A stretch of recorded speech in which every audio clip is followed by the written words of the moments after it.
Good morning, how are you? Welcome back to my channel. It's a week before, it's Friday. We're heading into Christmas week next week. I just thought I'd post this. It's a little bit different than what I normally do. I put audio equipment up here, but I also like watches. I'm trying to start up a watch channel. I just haven't gotten it finished yet to where I can start putting the watch videos up. But wanted to show you, this was a recent thrift store haul.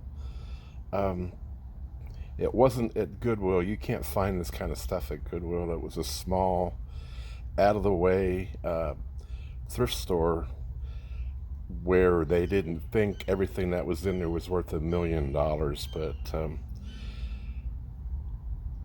these were some kind of very nice watches I picked up for hardly anything. Wanted to go over them real fast with you. These are primarily women's watches, except for the Timex is large. It's an Indiglo. These are all quartz except for this one. That's an old mechanical, which is I thought it was pretty, but it's tiny. You'd have to be like an 8-year-old to wear that. But anyway, we have a Seiko quartz, female, women. I always did like the Seiko, the older Seiko quartz watches. They're very classy and they're very well built. Got a Disney watch, Mickey Mouse watch that I bought because my 10-year-old daughter is into Disney right now. So I thought I'd get this going and give it to her. These all need batteries. I haven't put batteries in them yet. This is a Titan. I thought it was really pretty. It's got a blue face on it. This thing's interesting. I don't know if you can read it. It's a Swiss watch. It's a Carissa. It's apparently a Swiss manufacturer. It's a very heavy watch. I can't figure out how to get the clasp open. It's got the oddest clasp on it I've ever seen. You would think that would just unclip, but it's not unclipping inside of there. I keep looking for a button to push or anything, but I don't want to force it or I'll break the band. Although it's got a substantial band on it. Where's that at? I can't. I lost the watch. All right. This thing here is from the 40s. I don't know how well you can see that. It's a mechanical wine. It's got a nice stone on the stem. It's tiny. You'd have to be like an 8-year-old to wear this. It's more of a, I don't know, are there women that have that thin a wrist? I don't know. It's like ridiculously small. I guess back in the old days, everybody was smaller. I don't know. But what I wanted to show you primarily is this thing, which bills itself as a Rolex. And when I bought it, they're like, oh, this is a Rolex. I'm like, I don't think it's a real Rolex, but we had a long conversation about it, and I finally ended up buying it for not too much. I got her down to like $5 on it, just because I wanted to look at the movement on it. It's really pretty. It's got stones inset in it.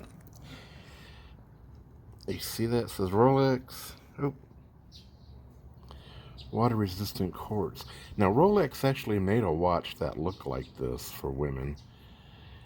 But what's interesting to me is you see the back on this? It almost looks like it's silver-plated. And what I'm going to do is I'm going to have to pull the back off of it and look at the movement. It's not a Rolex. I'm not like holding it any hope for that. But what I do like about it is because of the band kind of dates it as a late 70s, maybe. They stopped making this kind of clasp. I think by 1980, These are my favorite type of watch clasps. I've got a lot of old Casios and stuff that have this kind of band on them, but you can actually unhook the whole thing.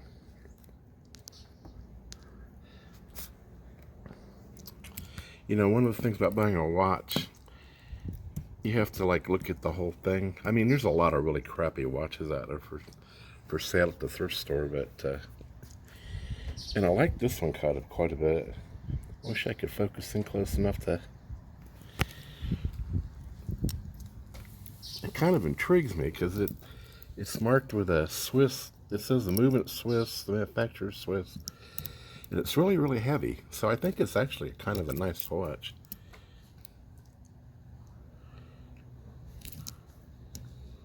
So I'm gonna have to put, like I said, batteries in all of these, which entails pulling the back off of these. That's one of the things I hate. I've got all the tools to do it, but I've had the backs off of so many watches over the years. They're all different. They all come off different. Some are press fit, some are screw on, you know, all that. But some of them are really hard to get the backs off of.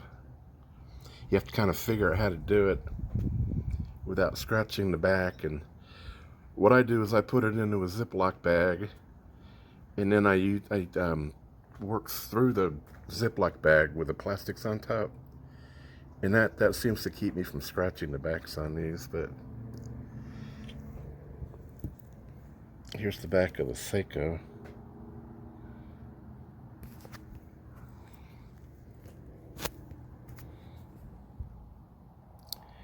If you can read that.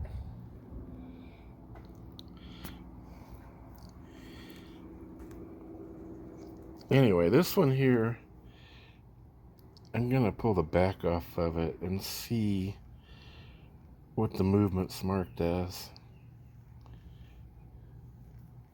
If this were bigger, I'd actually wear it myself because I kind of like it. It's not a cheap watch. I mean, it's got some heft to it.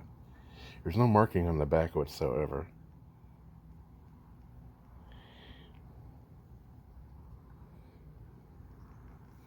It's got a really nice mesh, supple mesh band on it.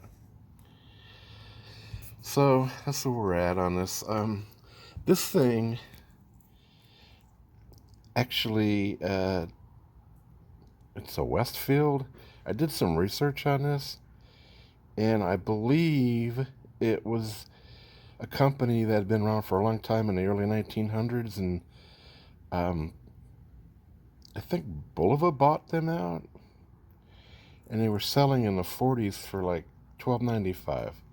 It's got that classic kind of pressed metal Art Deco look. It's got a really nice green cabochon on it.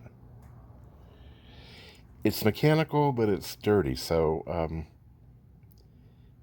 I got it to wind, but it's not ticking consistently, so I'm going to have to clean it. But I just wanted to mention one thing while I'm filming this, since I'm going to be starting up a watch channel.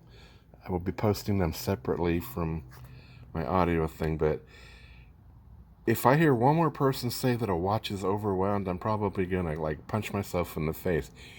You can't overwind a watch.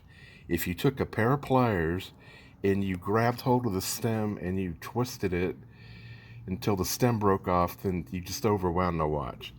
Other than that, if you get a watch and it's wound all the way up and it doesn't work, it means the movement's dirty. And when somebody wound it up, it can't release the tension on the spring because the movement's not working. It's not overwound. Okay?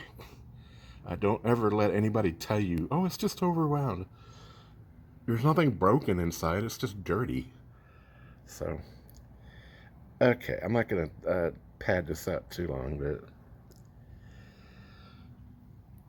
if you go looking for watches at the thrift store, these are the kind of things I'd recommend going after, because they may not be worth a lot of money, but they're actually decent watches. And it's getting really hard to find men's mechanical watches anymore because everybody thinks those things are worth a fortune. Boy, I remember 15, 20 years ago, you could find men's mechanical watches all day, from the 40s, the 30s, the 40s, the 50s. And because of eBay and Etsy and everything else, YouTube, everybody thinks all this stuff's worth a ton of money. And yes, if you found a mechanical chronograph, those are worth a lot of money. Or if you found like a Hauer, or however you pronounce it, or even an older wind-up Seiko, yeah, they're all worth a lot of money. But these are all, except for that one, these are all quartz. They're all relatively modern. That one's obviously very modern. This one's obviously very modern. This was probably 25 years old.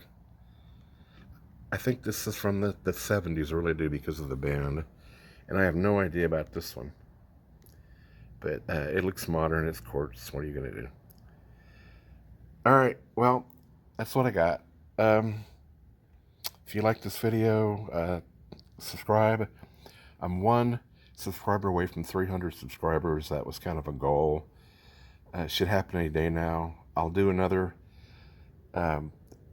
video when I hit 300. I've got something interesting back in the audio realm. And I'll let you guys know when I start up my watch channel. Because I've worked on watches for close to 30 years. I've got a watch bench and everything. I've got all the tools. I've got all the documentation. I know how to do it. I love watches. They take up very little space. You can get 200 watches together and fit them in a small Sterilite box, as opposed to audio equipment that just stacks up like mountains.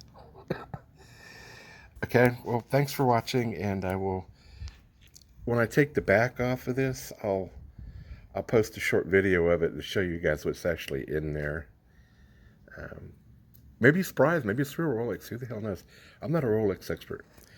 But boy, I'll tell you what, man, you put Rolex on a watch and you go to the thrift store, they think they've got a fortune on their hands. Understandably, but if it's not a Rolex, it's not a Rolex. All right, guys, well, thanks, and I'll get back to you shortly. Bye.